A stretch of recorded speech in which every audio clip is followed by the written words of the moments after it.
दोस्तों home loan पे हमें क्या इनकम टैक्स बेनिफिट्स मिलते हैं, ये चीज हम देखेंगे आज के इस वीडियो में। तो दोस्तों बहुत सारी क्वेरीज इस वीडियो में सॉल्व होने वाली हैं, जैसे कि सेक्शन 80C में क्या लिमिट मिलती है आपको आपका इनकम टैक्स बचाने के लिए। सेक्शन 24 में आप किस तरीके से होम लोन का जो इंटरेस्ट आप पे करते हो वो आप क्लेम कर सकते हो अपना इनकम टैक्स बचाने के लिए। इसके अलावा सेक्शन 80EE में आपको क्या डिडक्शन ऑप्शंस मिलते हैं, और अगर आपका जो होम लोन है वो अंडर कंस्ट्रक्शन प्रॉपर्टी के लिए है तो उसके लिए आप अपना जो इंटरेस्ट पे कर रहे हो उसको कैसे क्लेम कर सकते हो अपना इनकम टैक्स बचाने के लिए। ये सारी क्वेरीज हम एड्रेस करेंगे आज के इस वीडियो में। तो दोस्तों इस वीडियो को पूरा देखें ताकि जो भी आपकी क्वेरीज है होम लोन के इनकम टैक्स बेनिफिट्स के बारे में वो सॉल्व हो जाएं। तो दोस्तों सबसे पहली चीज है कि सेक्शन 80C यहाँ पे जो है आपको 1.5 लाख रुपए यानी कि 1.5 लाख रुपीस तक आप क्लेम कर सकते हो अपना इनकम टैक्स बचाने के लिए, और इसमें आता है आपका होम लोन का प्रिंसिपल अमाउंट। तो दोस्तों अगर आपने मेरे पिछले वीडियोस देखे हैं होम लोन के बारे में तो आपके ईएमआई में दो कंपोनेंट्स होते हैं, एक तो आपका प्रिंसिपल अमाउंट होता है और दूसरा इंटरेस्ट अमाउंट होता है।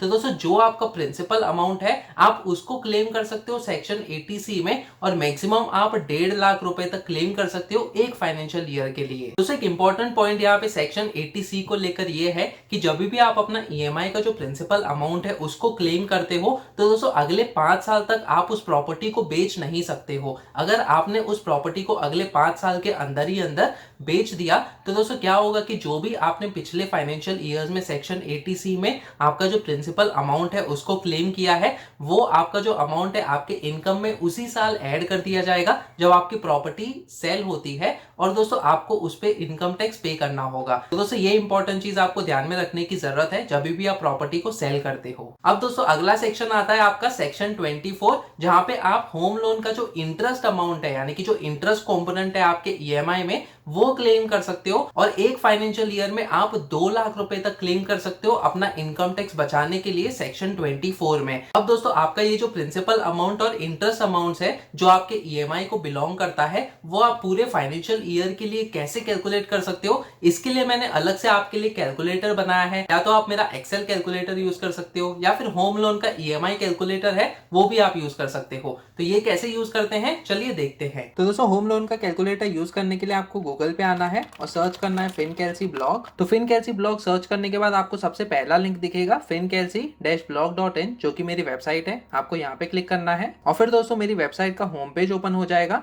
यहाँ पे आपको कैलकुलेटर्स के सेक्शन में आना है, तो हम कैलकुलेटर्स के सेक्शन में क्लिक करेंगे और फिर जैसे कि आप देख सकते हैं यहाँ पे आपके लिए मैंने बहुत सारे कैलकुलेटर्स बनाए, जैसे कि यहाँ पे होम लोन का कैलकुलेटर है, या फिर इसके अलावा income tax, SIP calculator, PPF calculator, crypto tax calculator, और भी कई सारे कैलकुलेटर्स हैं दोस्तों। और आगे आने वाले फ्यूचर में मैं और कैलकुलेटर्स ऐड कर दूंगा आपके लिए। तो यहाँ पे हम होम लोन का कैलकुलेटर यूज करने वाले हैं। तो जैसे ही मैंने इस कैलकुलेटर पे क्लिक किया एक न्यू विंडो में होम लोन का कैलकुलेटर ओपन हो जाएगा। तो जैसे कि आप देख सकते हो ये home loan EMI calculator open हो गया। यहाँ पे आप अपना होम लोन का अमाउंट डाल सकते हो, इंटरेस्ट रेट डाल सकते हो और टेन्योर इन मंथ्स डाल सकते हो, और चेक कर सकते हो कि आपका ईएमआई कितना होता है, टोटल इंटरेस्ट आपको कितना पे करना होगा और टोटल अमाउंट आप कितना पे करोगे आपका प्रिंसिपल और इंटरेस्ट को ऐड करके। तो समझो अगर आपने यहाँ पे 30 लाख का लोन लिया है तो हम यहाँ पे 30 लाख का लोन का अमाउंट डालेंगे। इंटरेस्ट रेट आपका 7% का इंटरेस्ट रेट चल रहा है, एनुअल इंटरेस्ट रेट, और जो टेन्योर इन मंथ्स है, समझो अगर आपने 10 साल के लिए आपका जो लोन है वो लिया है,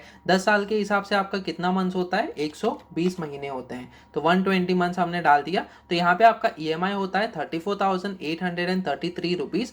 टोटल इंटरेस्ट जो आप पे करोगे वो है 11,79,905 रुपीज का, और टोटल अमाउंट जो आप पे करोगे यानी कि ये आपका 30 लैक्स का आपको प्रिंसिपल अमाउंट पे करना पड़ेगा, प्लस ये जो टोटल इंटरेस्ट आप पे करोगे वो, तो ये टोटल अमाउंट आपका होता है 41,79,905 रुपीज। तो दोस्तों इस तरीके से आप ये होम लोन का ईएमआई कैलकुलेटर यूज कर सकते हो आपका ईएमआई, टोटल इंटरेस्ट और टोटल अमाउंट कैलकुलेट करने के लिए। तो अगर आपका ऑलरेडी कोई होम लोन चल रहा है तो आप वेरीफाई कर सकते हो कि क्या आपका जो ईएमआई आप पे कर रहे हो क्या वो सही अमाउंट है क्या नहीं, इस कैलकुलेटर को यूज करके। दोस्तों अब तक तो आपको बहुत सारी इंफॉर्मेशन मिल गई, तो एक लाइक तो बनता ही है, तो प्लीज इस वीडियो को लाइक कीजिए ताकि ये वीडियो और भी लोगों तक पहुंचे। अब दोस्तों इसके अलावा मैंने यहाँ पे download home loan EMI Excel calculator for more details ये वाला भी लिंक दिया है। तो जैसे ही आप इस लिंक पे क्लिक करोगे एक न्यू विंडो में आर्टिकल ओपन हो जाएगा, home loan calculation method and EMI pre payment. तो दोस्तों यहाँ पे मैंने एक्सेल कैलकुलेटर का लिंक दिया है। है, जैसे कि आप यहाँ पे टेबल ऑफ कंटेंट्स देख सकते हो। इसके अलावा मैंने यहाँ पे home loan calculation method and pre payment video भी दिया है, तो ये वाला वीडियो भी आप देख सकते हो कि आपका ईएमआई कैसे कैलकुलेट होता है हर महीने। जो आप ईएमआई पे करते हो उसमें से आपका प्रिंसिपल और इंटरेस्ट अमाउंट कैसे कैलकुलेट होता है एक्सेल कैलकुलेटर को यूज करके, वो वाला जो पूरा कैलकुलेशन है वो मैंने इस वीडियो में समझाया है। तो आप ये वाला वीडियो भी देख सकते हो इस आर्टिकल में से। मेन पॉइंट यहाँ पे ये है कि download home loan EMI calculator, ये टेबल ऑफ कंटेंट से आप यहाँ पे इस लिंक पे पहुंच जाओगे और download home loan EMI calculator इस लिंक पे अगर आप क्लिक करोगे तो न्यू विंडो में एक एक्सेल कैलकुलेटर ओपन हो जाएगा। तो जैसे कि आप देख सकते हो ये वाला एक्सेल कैलकुलेटर आप यूज कर सकते हो। हर महीने आपका ईएमआई जो अमाउंट है वो कितना होगा, उसमें से आपका प्रिंसिपल अमाउंट और इंटरेस्ट अमाउंट कितना होगा हर महीने, वो आप चेक कर सकते हो, जो कि हमें मदद करेगा कि हमें सेक्शन 80C और सेक्शन 24 के मुताबिक कितना हम क्लेम कर सकते हैं डिडक्शन अपना इनकम टैक्स बचाने के लिए। तो दोस्तों इस फाइल को आप यहां से डाउनलोड कर सकते हो। जैसे कि आप देख सकते हो टॉप राइट सेक्शन में डाउनलोड का बटन है, तो जैसे ही आपने यहाँ पे क्लिक किया तो आपके कंप्यूटर स्क्रीन पे या फिर मोबाइल डिवाइस पे ये वाला जो एक्सेल फाइल है वो डाउनलोड हो जाएगा। अब दोस्तों इस फाइल को डाउनलोड करने के बाद कुछ इस तरीके से ये एक्सेल कैलकुलेटर दिखेगा। जैसे कि आप देख सकते हो यहाँ पे आपको प्रिंसिपल अमाउंट डालना है, यहाँ पे आपका इंटरेस्ट रेट आएगा और यहाँ पे आपका टेन्योर इन ईयर्स आएगा दोस्तों। तो ये सारी चीजें डालने के बाद आपका ईएमआई कितना होता है, हर महीने आपका प्रिंसिपल अमाउंट और इंटरेस्ट अमाउंट कितना होता है, वो अपने आप ही कैलकुलेट होकर यहाँ पे आपको दिख जाएगा। तो अगर हम यहाँ पे एग्जाम्पल के तौर पे देखें, आपका प्रिंसिपल अमाउंट 30 लाख का है, 7% का इंटरेस्ट रेट है और टेन्योर इन ईयर्स है 25 ईयर्स का। तो यही सेम चीज अगर हम यहाँ पे डालते हैं 25 ईयर्स यानी कि 300 महीने होते हैं दोस्तों, तो यहाँ पे हम 300 महीने डालते हैं, आपका ईएमआई जो है वो 21,203 होता है। तो ये सेम अमाउंट आपको यहाँ पे दिख रहा है 21,203। आपका जो टोटल इंटरेस्ट होगा वो है 33,61,012 रुपीज का। तो ये सेम चीज आपको दिख रहा है यहाँ पे 33,61,013 रुपीज का। और ये आपका जो टोटल अमाउंट है ये आपका सेम होगा, जैसे कि आपको यहाँ पे दिख रहा है 63,61,012 रुपीज, ये सेम अमाउंट आपको यहाँ पे दिख रहा है। तो इस तरीके से आप ये एक्सेल कैलकुलेटर भी यूज कर सकते हो। मेन पॉइंट यहाँ पे ये है दोस्तों कि आपको कितना प्रिंसिपल अमाउंट और इंटरेस्ट अमाउंट के तौर पे एक पर्टिकुलर फाइनेंशियल ईयर के लिए आप कितना amount as a deduction claim कर सकते हो। तो यहाँ पे समझो अगर आपने दिसंबर के महीने में आपका जो लोन है वो सैंक्शन हो गया और सबसे पहली ईएमआई आपने दिसंबर के महीने में भरी, तो दोस्तों यहाँ पे दिसंबर, जैन, फेब और मार्च ये 4 महीने आपके इंक्लूड हो जाएंगे आपके फाइनेंशियल ईयर में, जिस ईयर में आपने लोन लिया है। तो उस साल में आपका जो टोटल प्रिंसिपल अमाउंट होगा वो सिर्फ ये 4 महीने का होगा। जैसे कि आप देख सकते हो 4 महीने का यहाँ पे सम होता है 14,943.63 रुपीज। तो इतना अमाउंट आप सेक्शन 80C में क्लेम कर सकते हो और सेक्शन 24 में ये वाला जो इंटरेस्ट अमाउंट है आपको वो क्लेम करना होगा। तो यहाँ पे आपका जो सम है 69,869.88 रुपीज का आपका टोटल इंटरेस्ट है जो कि आप क्लेम कर सकते हो उस पर्टिकुलर फाइनेंशियल ईयर के लिए। अब दोस्तों जब आपका नेक्स्ट फाइनेंशियल ईयर आता है तो अगले 12 महीने यानी कि ये अप्रैल से चालू होगा, यहाँ पे अप्रैल से लेके मार्च आपका अगले 12 महीने होगा, जो कि आप यहाँ पे ये हाईलाइटेड सेक्शन है वो देख सकते हो। तो काउंट 12 हो गया यानी कि 12 महीने हो गए। आपका जो सम है 46,974.68 रुपीज, इतना आप सेक्शन 80C में क्लेम कर सकते हो उस फाइनेंशियल ईयर के लिए जब आप ये ईएमआई पे कर रहे हो। और सेक्शन 24 का अगर हम देखें अमाउंट, तो यहाँ पे 12 महीनों के लिए आप जैसे कि देख सकते हो काउंट 12 2,07,465.83, ये आप टोटल इंटरेस्ट पे कर रहे हो उस फाइनेंशियल ईयर के लिए। लेकिन उसमें से मैक्सिमम आप सिर्फ 2 लाख रुपए का डिडक्शन क्लेम कर सकते हो, क्योंकि मैक्सिमम लिमिट 2 लाख रुपए की है। दोस्तों फ्यूचर में ये लिमिट्स हो सकती है कि इंक्रीज भी किया जाए या फिर डिक्रीज भी हो सकती है। तो ये आज की डेट में इतना अमाउंट जो है इसमें से आप 2 लाख रुपए क्लेम कर सकते हो। अब दोस्तों एक और इंपॉर्टेंट चीज जो कि मैंने आपको पिछले वीडियोज में भी समझाई कि समझो अगर आपके पास इस महीने में थोड़ा सा अमाउंट जो है इकट्ठा हो जाता है, समझो आपको थोड़ा सा प्री पेमेंट करना है, यहाँ पे 50,000 रुपए आपके पास इकट्ठे हो जाते हैं, आप प्री पेमेंट करते हो ताकि आप अपना इंटरेस्ट बचा पाओ। तो जैसे कि आप देख सकते हो आपने 50,000 रुपए का यहाँ पे प्री पेमेंट किया, आपका टोटल इंटरेस्ट जो है वो यहाँ पे जैसे कि आप देख सकते हो अपडेटेड इंटरेस्ट हो गया है 31,42,302.95, यानी कि इस 50,000 रुपए के प्री पेमेंट करने से आप जो इंटरेस्ट पे करोगे वो इतना टोटल इंटरेस्ट पे होगा। तो ये वाला अमाउंट माइनस ये वाला जो अमाउंट है जो आप अभी भरोगे इस प्री पेमेंट को करके,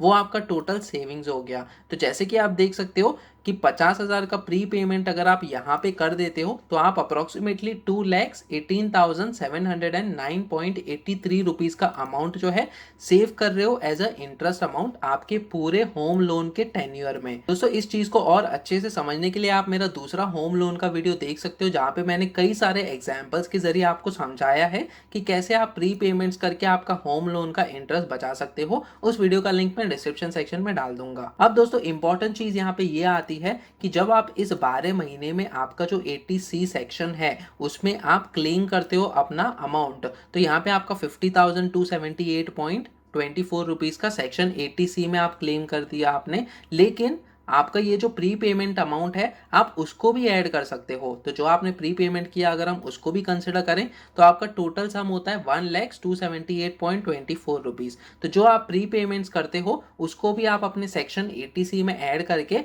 एज अ डिडक्शन क्लेम कर सकते हो। बस आपको ध्यान में रखना होगा कि सेक्शन 80C में 1.5 लाख रुपए यानी कि 1.5 लाख रुपीज तक ही आप क्लेम कर सकते हो मैक्सिमम। तो सिर्फ उतना ही अमाउंट आप क्लेम कर सकते हो एक पर्टिकुलर फाइनेंशियल ईयर के लिए। उसके साथ साथ सेक्शन 24 में अलग से आप 2 लाख रुपए तक क्लेम कर सकते हो। तो इस 12 महीने के लिए आपका 2,04,743.83 का अमाउंट होता है। तो उसमें से आपका 2 लाख रुपए जो है एज अ डिडक्शन आप क्लेम करके अपना इनकम टैक्स बचा सकते हो। दोस्तों हमने पिछले वीडियोस में ये भी देखा कि जब आप रीपेमेंट करते हो तो आपके पास दो ऑप्शन होते हैं, या तो आप अपना EMI कम करवा सकते हो या फिर आप लोन का टेन्योर कम करा सकते हो। तो दोस्तों एग्जाम्पल के तौर पर हमने ये देखा कि जब आप टेन्योर को कम करते हो तो सबसे ज्यादा आप इंटरेस्ट जो है वो बचा सकते हो, सेविंग्स ऑफ 18 लाख रुपीज जैसे कि आपको दिख रहा है। लेकिन जब आप EMI को कम करते हो तो आपका सेविंग सिर्फ 5 लाख रुपए का होता है। तो हमेशा ध्यान में रखना कि अगर आप उस सेम EMI को अफोर्ड कर सकते हो तो और जब आप प्री पेमेंट करते हो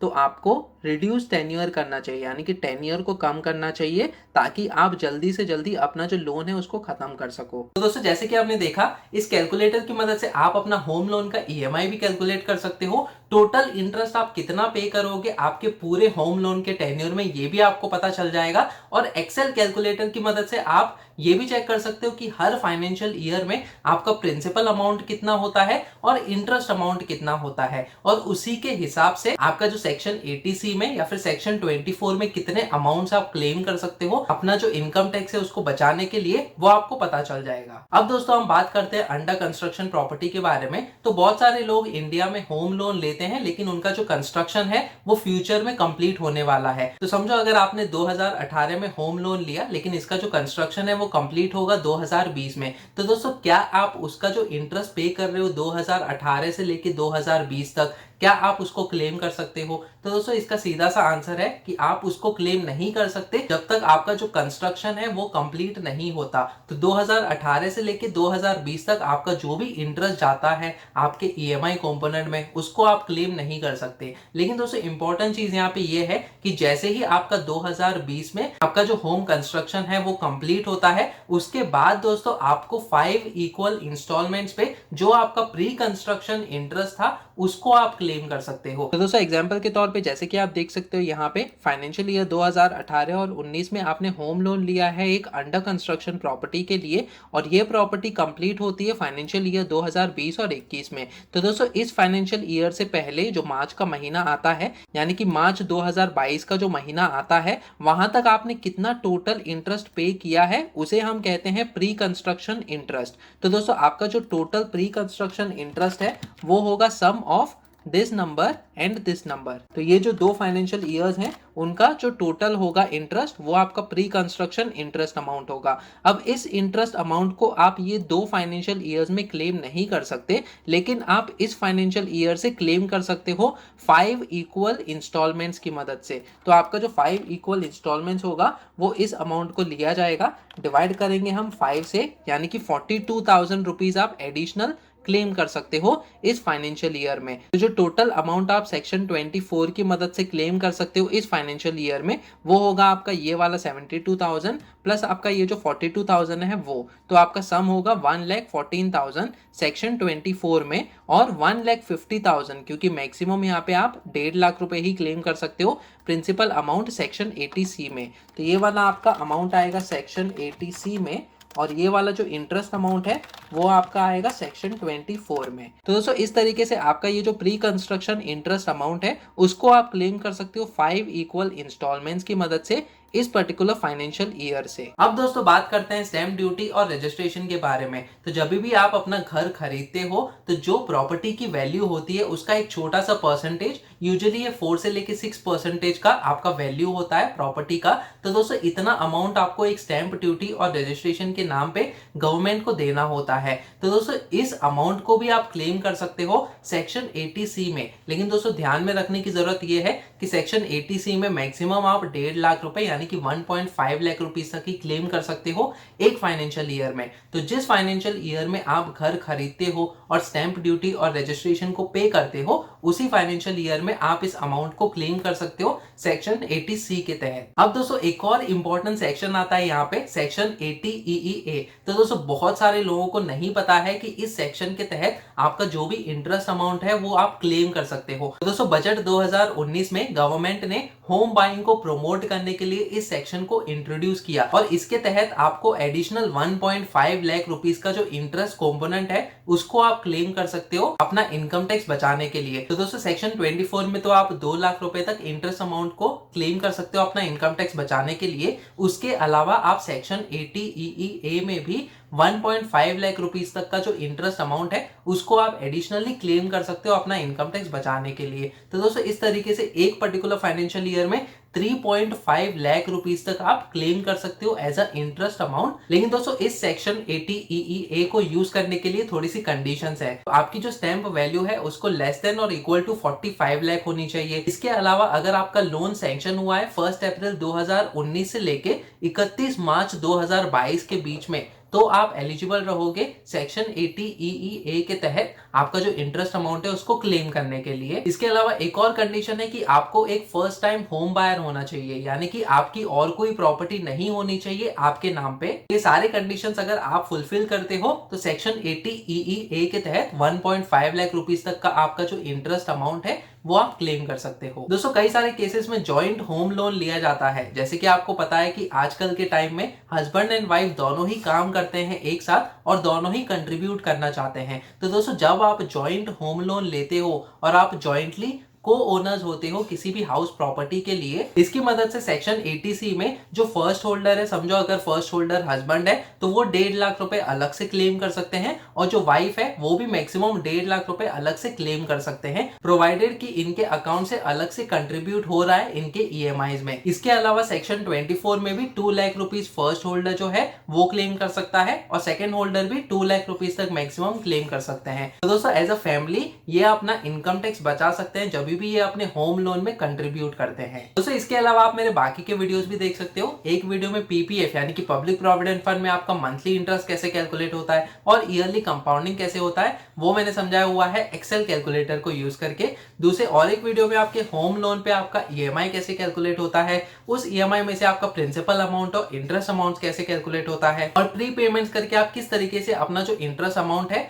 वो बचा सकते हो, वो हमने देखा है एक्सेल कैलकुलेटर को यूज करके। दूसरे और एक वीडियो में आपके SIP में रिटर्न्स कैसे कैलकुलेट होता है ये भी हमने देखा है एक म्यूचुअल फंड का एग्जांपल लेकर, तो वो भी वीडियो आप देख सकते हो। और एक वीडियो में हमने ये भी देखा है कि आपके SIP पे आपका इनकम टैक्स कैसे कैलकुलेट होगा। इसके साथ साथ आपका फाइनेंशियल ईयर 2022 और 23 में इनकम टैक्स कैसे कैलकुलेट होगा एग्जांपल्स के साथ, ये भी हमने देखा है एक्सेल कैलकुलेटर को यूज करके। ये सारे वीडियोस आप देख सकते हो एक प्लेलिस्ट में जिसका लिंक मैंने डिस्क्रिप्शन सेक्शन में दिया हुआ है। दोस्तों इसके अलावा आप मेरा free Android app FinCalc download कर सकते हो प्ले स्टोर से, जो कि आपको मदद करेगा आपका इनकम टैक्स कैलकुलेट करने के लिए। इनकम टैक्स के साथ साथ इसमें कई सारे इंडियन सेविंग स्कीम्स के कैलकुलेटर्स भी अवेलेबल है। इस ऐप का भी लिंक मैंने डिस्क्रिप्शन सेक्शन में दिया हुआ है। तो दोस्तों आज के इस वीडियो में इतना ही। वीडियो पसंद आया तो प्लीज इस वीडियो को लाइक कीजिए और शेयर कीजिए अपने दोस्तों के साथ। अगर आप इस चैनल पे नए हो तो सब्सक्राइब कीजिए मेरे यूट्यूब चैनल FinCalc TV को। सब्सक्राइब करते समय बेल आइकन को भी दबाइए ताकि आगे आने वाली ऐसी वीडियोस आप देख सकें।